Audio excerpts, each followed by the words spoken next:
Nós vamos agora acompanhar, então, o senhor Roland, ele que é da Hitachi Zosen Inova. Good morning. Bom dia a todos. My name is Roland Greil, working as a sales director for Hitachi Zosen Inova in Switzerland. It's a pleasure for me to be here with you virtually. Thank you to ABREN and GRUPO FRG for the invitation. I will talk how HZI can contribute in the development of waste-to-energy solutions in Brazil. We're producing a lot of waste every year more because of increasing population, economic growth, and urbanization. And this growth is very fast. It's faster than the increase of population. So this waste management is a challenge everywhere. And it is polluting. It has a huge effect on our climate, on global warming, because landfills are producing a lot of methane gas emissions, which are 25 times stronger climate gas than greenhouse gas than CO2. So the contribution on the overall emissions is significant. Today, landfills are relatively cheap, but the cost will increase because there is almost no space for new landfills. You have a high cost for transportation. You have increasing compliance costs, so you have to follow higher standards, and you have to operate them even when they do not receive waste anymore. And very important, they are not sustainable. I mean, they occupy territory, human habitat, it's wasted. They pollute groundwater as atmosphere for centuries, and generate also emissions for transport to remote locations. And very important, you cannot benefit from the value that is in the waste. So you cannot recover ecological and economic valuable resources from the waste. So these are the challenges. So they have lack of landfill capacity, the environmental impact. You have the demand for energy, for fertile soil, for resources like metals.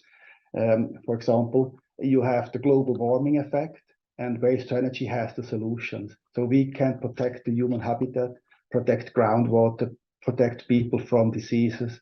We can benefit from the energy content, generate electricity, produce for the organic fraction compost, and recover materials like metals. And we reduce the effect and reduce greenhouse gas emissions. So who is Hitachi Zosen Inova? We are the global lead in waste to energy. We are a company based in Zurich with a headquarters in Zurich, having offices in various locations. And we are in this business for more than 85 years. We do build plants.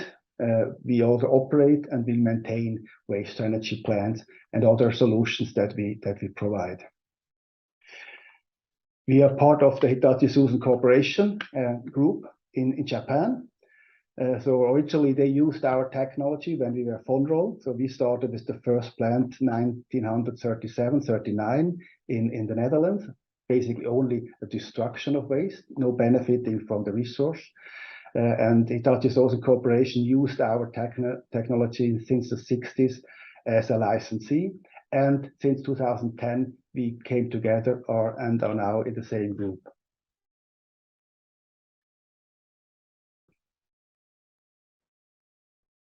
We don't only build plants, so we have our own technology. We build the plant as a system solution or EPC turnkey.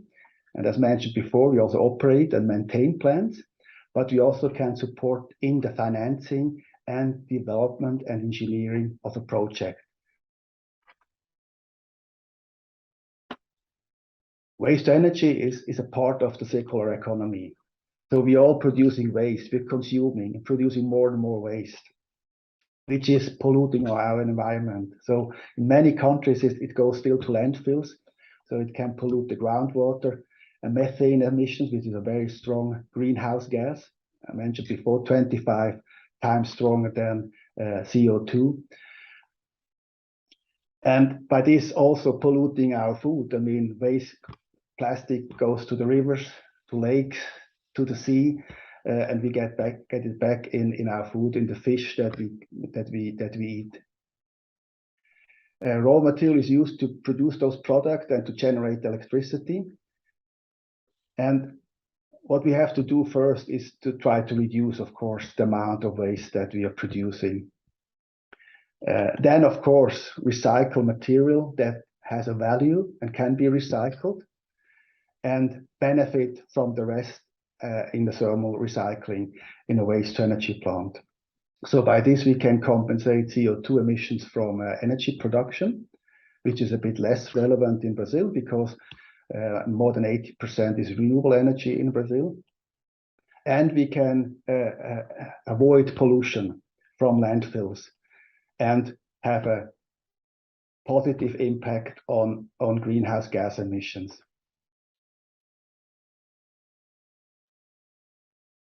So for non-recyclable waste fraction from municipalities, as well as from industry and commerce, waste to energy is the solution to benefit from the energy content and material that is in the waste. Also for a remaining fraction from the recycling industry, I mean, material which goes to the recycling is not 100% recycled. So there's always a reject, which also has to be treated somehow. And this also goes to the waste to energy plant. What is waste to energy? What is the purpose of waste to energy?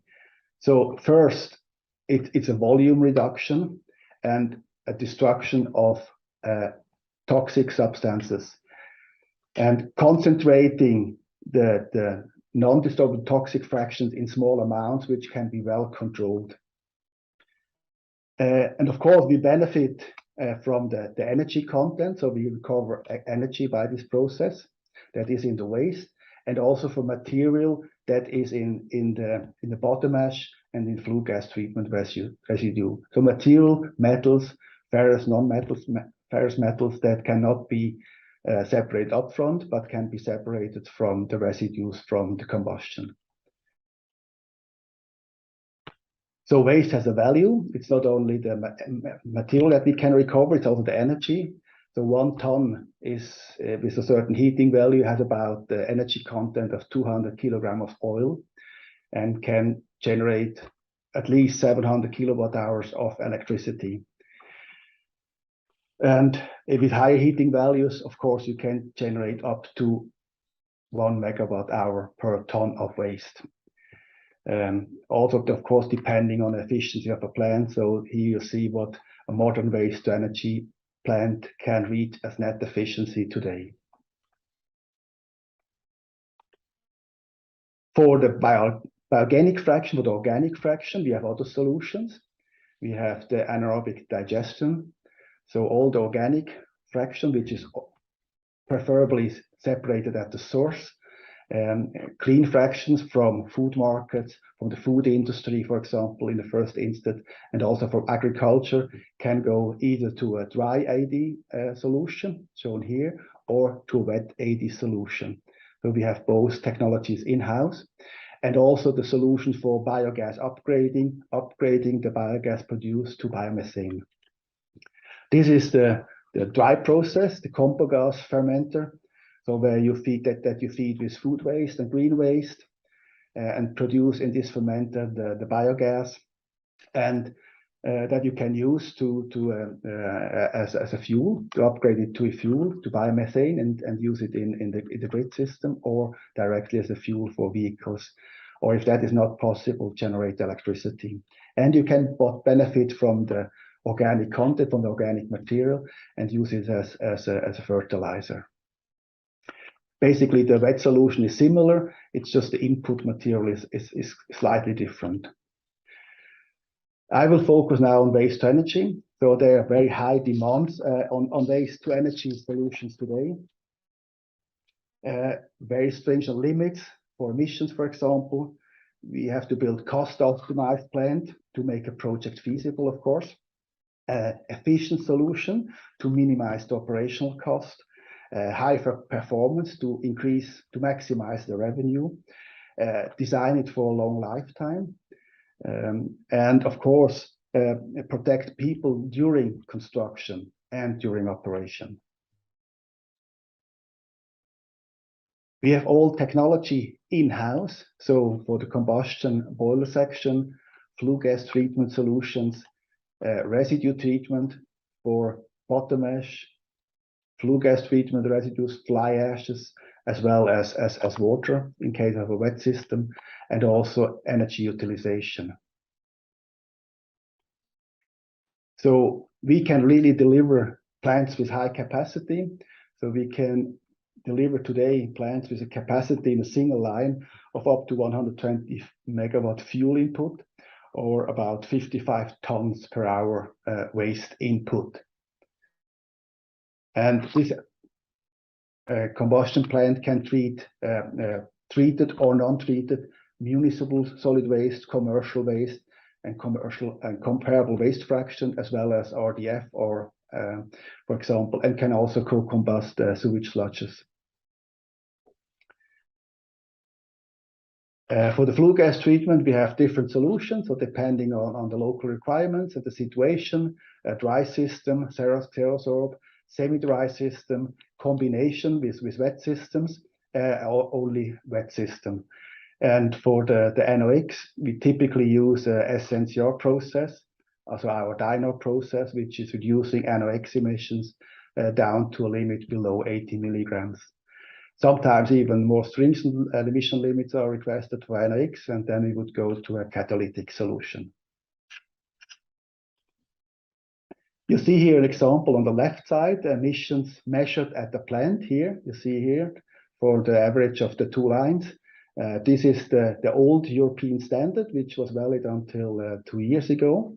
And here you see emissions well below these already very low limits.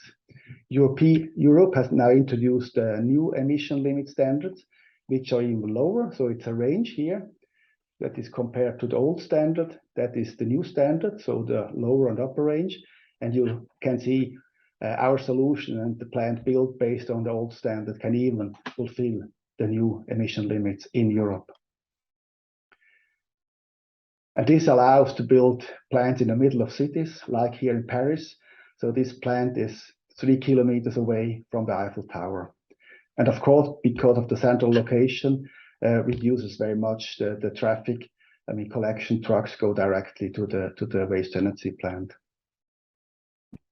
So we wrap all together. So we have all the technology. So this is a unique situation. We have the EPC experience, but also all technologies in-house. So we can wrap everything and provide integrated solution with maximum efficiency and reliable execution. We also manage civil works activities, but of course we don't do that in all markets. So in markets where we are not locally present, we team up with a strong local partner. The same we will do, of course, in Brazil. This is our track record in the UK. So 18 plants built or in construction over the last 12, 13 years. UK was the biggest market in Europe by far. And we have been very successful. And you can see all this have been EPC turnkey deliveries, including our technology. A good example, if you go to YouTube and search for Rukir South construction progress, you will find 4 movies showing the construction of a plant in the UK. Very interesting to see. So Europe was our home base. Many plants have been built in the past in Europe, but currently we are active in many other markets. So we developed a project in India. The first plant has been built some years ago. The second plant is now in construction. We have built the plant in Turkey, which we will see later. We are currently building the plant in Dubai and Australia. We had a project developed in Mexico, which is unfortunately on hold. It would have been the first project in Latin America.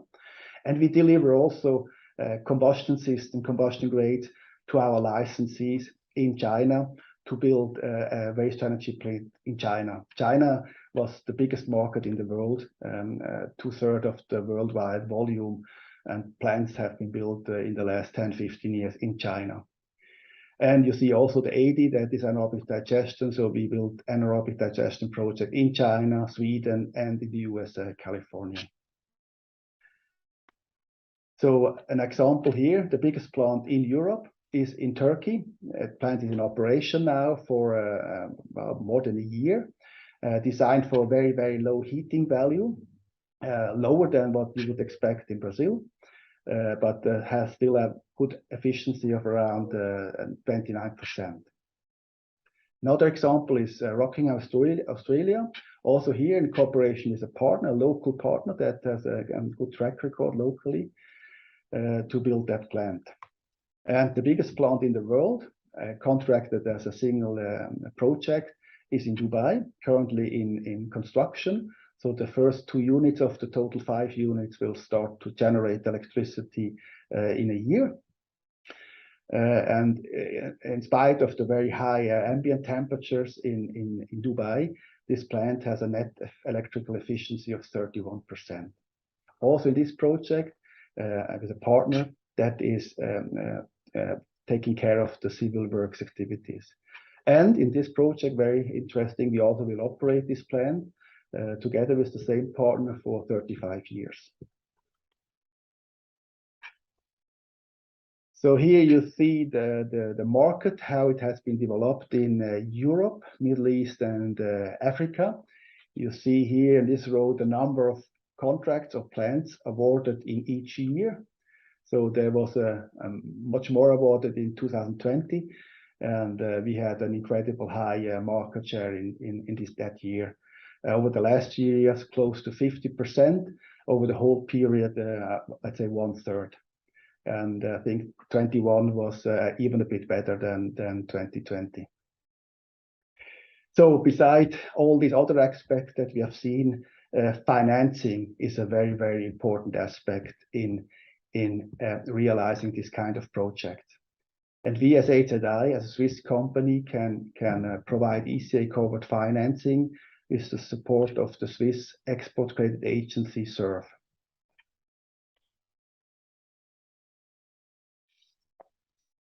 We as HZI, we are experienced, we have a strong financial background, and we can support O&M.